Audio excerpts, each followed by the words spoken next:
Hello बच्चों, कैसे हो आप लोग। आज हम जानेंगे फिनॉल और वर्ल्ड वॉर वन के बीच में क्या कनेक्शन था और इसको नाम दिया गया था द फेमस फिनॉल प्लॉट। एक ऐसा षड्यंत्र जो जर्मन ने रचा था अमेरिका और उसके अलाइज के लिए। और इसमें हमारा जो हीरो था वो था फिनॉल। फिनॉल बहुत इंपॉर्टेंट हो जाता है क्योंकि ये दुनिया में दर्द देने वाला भी रहा और दर्द निवारक भी रहा। फिनॉल हमारे लिए इंपॉर्टेंट हो जाता है क्योंकि ये हमारे सिलेबस में है और इसकी 3-4 इंपॉर्टेंट रिएक्शन इस वीडियो के ख़त्म होते होते आप सीख जाएंगे और इसका वर्ल्ड वॉर से क्या रिलेशन था ये भी आप सीख जाएंगे। शुरू करते हैं 1914 से। 1914 में सबसे पहले जब वर्ल्ड वॉर शुरू हुआ और ये दो टीमों के बीच में लड़ा गया। टीम 1 में हमारे पास जो कि सेंट्रल पावर थी जर्मनी, हंगरी, टर्की, ऑस्ट्रिया, और दूसरी तरफ टीम बी था हमारे पास जिनको अलाइज बोला गया और वो ग्रेट ब्रिटेन, रशिया, अमेरिका है ना, और फ्रांस ये थे। अमेरिका पहले शामिल नहीं हुआ। 1914 में जब वर्ल्ड वॉर शुरू हुआ वो देखने वाले मोड में थे, अभी तक वो शामिल नहीं हुए थे जब तक कि उन्हें मजबूर न कर दिया गया। 1915 में एक ब्रिटिश पैसेंजर शिप जा रहा था जिसे जर्मन्स ने उड़ा दिया और उसमें 128 अमरीकी मारे गए। इस घटना के बाद अमेरिका धीरे धीरे जो है वो वर्ल्ड वॉर में खिंचता चला गया। पैरेलली हमारा हीरो फिनॉल एक बहुत बड़ा रोल प्ले करता है वर्ल्ड वॉर में। फिनॉल जो था 1915 में उसका प्रोडक्शन सबसे ज़्यादा हुआ करता था ग्रेट ब्रिटेन में और वहाँ से पूरी दुनिया में सप्लाई होता था दो चीज़ों के लिए, एक तो एस्पिरिन बनाने के लिए और दूसरा हमारे पास बनाने के लिए TNP, ट्राई नाइट्रोफिनॉल, जिसको हम पिक्रिक एसिड भी बोलते हैं। जो हमारा एस्पिरिन है वो बनाया जाता था कैसे, फिनॉल की रिएक्शन, कॉल्बे रिएक्शन करवाएं हम फिनॉल पे तो हमारे पास बनता है सैलिसिलिक एसिड और सैलिसिलिक एसिड का एसिटाइलेशन कर दें तो एस्पिरिन बन जाता है जो कि दर्द निवारक दवा है। दूसरी तरफ फिनॉल का ही अगर मैं नाइट्रेशन करा दूं तो हमारे पास पिक्रिक एसिड बनता है जो कि एक्सप्लोजिव्स बनाने में और बॉम्ब बनाने में काम आता था। तो अब यहाँ ब्रिटेन ने सोचा कि छोड़ो यार, अपने पास जब दोनों चीज़ें हैं हम दुनिया को क्यों सप्लाई करें, क्या पता वो बोल रहे हैं कि एस्पिरिन बनाएंगे और बना लिया हमारे खिलाफ बम, तो कैसे काम चलेगा। तो ब्रिटेन ने फिनॉल की सप्लाई पूरी दुनिया में रोक दी। अब जर्मन्स ने सोचा यार ये तो नुकसान हो गया और उनको इसका भी डर नहीं था। सबसे बड़ा डर ये था क्योंकि अमेरिका में भी फिनॉल की कमी हो गई और अमेरिका में जर्मन ओन्ड, जर्मन की खुद की एक कंपनी थी बेयर जो कि एस्पिरिन बनाया करती थी, वहाँ पर भी फिनॉल की कमी हो गई। अब इस चीज़ में उन्हें फ़ायदा भी दिख रहा था और नुकसान भी। नुकसान ये कि भाई प्रोडक्शन कम हो गया और फ़ायदा ये कि एक प्लॉट रचा जा सकता था अमेरिका और उसके अलाइज के लिए। तो उन्होंने सबसे पहले तो अपने भय को दूर करने के लिए अपने एम्बेसडर जो कि अमेरिका में थे हेनरिक और उनके साथी एल्बर्ट को ये बोला कि भाई तुम लोग नज़र रखो कि कहीं अमेरिका खुद का फिनॉल बनाना ना शुरू कर दे, क्योंकि अगर इसने खुद का फिनॉल बनाया तो ये फिर अपने खिलाफ यूज़ हो जाएगा बॉम्ब और TNP बनाने में, पिक्रिक एसिड बना लेंगे, फिर ये हमारे खिलाफ यूज़ करेंगे। तो सबसे पहले तो ये देखो कि अमेरिका कहीं फिनॉल तो नहीं बना रहा है, क्योंकि ये बनाएगा तो बड़े लेवल पर बनाएगा भाई।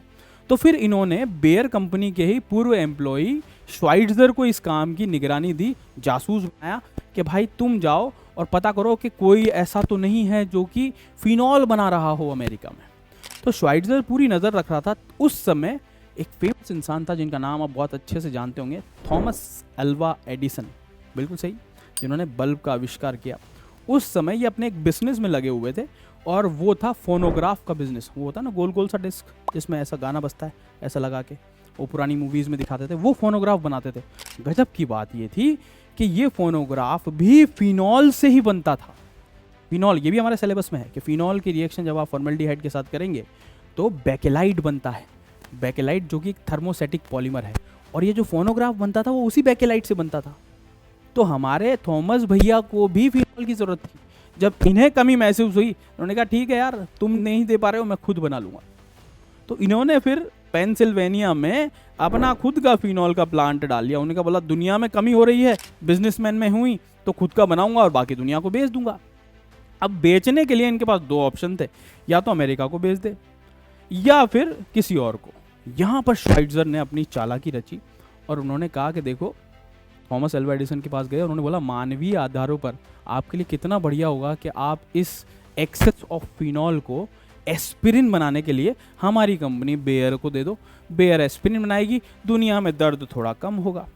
इस मानवीय आधार पर थॉमस अल्वा एडिसन ने एक्सेस ऑफ फिनॉल देना राजी हो गए। किसको? बेयर को। अब बेयर कौन सी कंपनी है? जर्मन ओन्ड कंपनी है।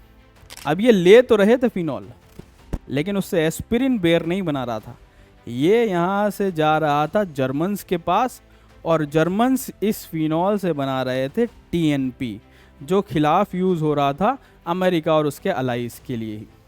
अब यहाँ एक घटना हुई कि जो हमारे अल्बर्ट थे, जो यूएस एम्बेसी में जो हमारे अल्बर्ट थे, जिन्होंने हायर किया था किसको, श्वाइट्ज़र को, ये अल्बर्ट भैया थोड़े से ऐसे लापरवाह टाइप थे। तो जितने कागज़ पत्तर जो इन्होंने लिखे थे कि भाई ऐसे ऐसे हम साजिशें रच रहे हैं, ये एक अटैची में रख के और ट्रेन में ही भूल आए।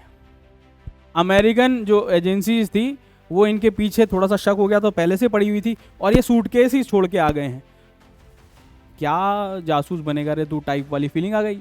ये उठा के ले गए, जो हमारे सेंट्रल एजेंसीज थे उन्होंने देख लिया कि यार ये तो बहुत ही गड़बड़ हो रहा है भाई, ये तो हमारे खिलाफ ही यूज़ कर रहे हैं, हमने दिया इन्हें एस्पिरिन बनाने के लिए, ये बना रहे बम। तो उस समय 1917 में ये पर्दाफाश हुआ, लेकिन तब तक आप इस बात को समझें, तब तक लगभग 2000 टन बॉम्ब बन जाए उतना फिनॉल जर्मन्स के पास जा चुका था।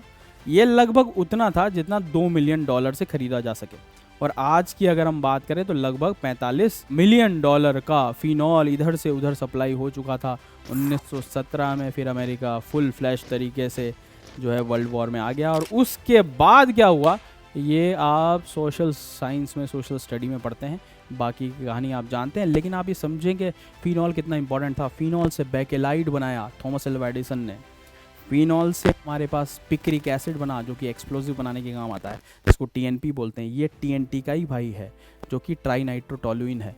ऐसी इंपॉर्टेंट रिएक्शन की वजह से वर्ल्ड वॉर पे कितना बड़ा इम्पैक्ट आया ये हम आज जानें। दिस इज इट, मिलते हैं अगले वीडियो में, तब तक के लिए स्वस्थ रहें, मस्त रहें, आनंदित रहें, bye take care, see you.